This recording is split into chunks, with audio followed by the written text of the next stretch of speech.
నమస్తే, good morning. VKR TV, VKR voice, ఇదే నిజం. ఈనాటి ప్రజా అసెంబ్లీకి స్వాగతం. మరి ప్రజా అసెంబ్లీలో భారతదేశంలో జరుగుతున్నటువంటి అనేక అంశాల మీద, అదేవిధంగా రెండు తెలుగు రాష్ట్రాల్లో జరుగుతున్నటువంటి అనేక విషయాల మీద మనం మాట్లాడుకుంటున్నాం. ఇక ఈ మధ్యలో భూకంపాలు, యాక్సిడెంట్లు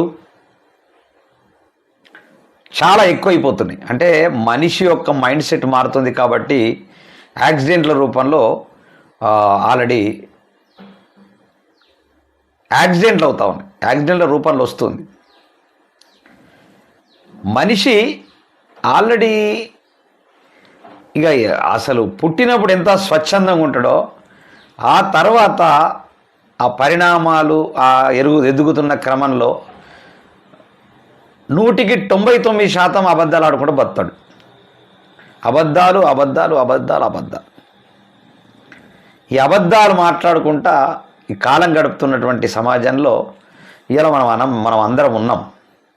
అలాంటి అబద్ధాలు రోజు కొన్ని వందల సంఖ్యలు వినవలసినటువంటి పరిస్థితి వస్తామని, అది యూట్యూబ్ పుణ్యమాని. యూట్యూబ్ పుణ్యమని వందల అబద్ధాల్ని మనము ఆల్రెడీ అబద్ధాలను ఆడేటటువంటి పరిస్థితి అయితే వచ్చేసింది. ఏం చేద్దాం? కర్మ సిద్ధాంతం, కర్మ ప్రతిఫలం, ఇవన్నీ కూడా మనల్ని వెంటాడుతూ ఉన్నాయి. దురదృష్టం అన్నమాట. టోటల్గా ఈ మానవ సమాజంలో ఇన్ని అబద్ధాలు ఆడుకుంటూ బతకడం అనేటటువంటిది ఒక దురదృష్టకరమైనటువంటి వాతావరణం.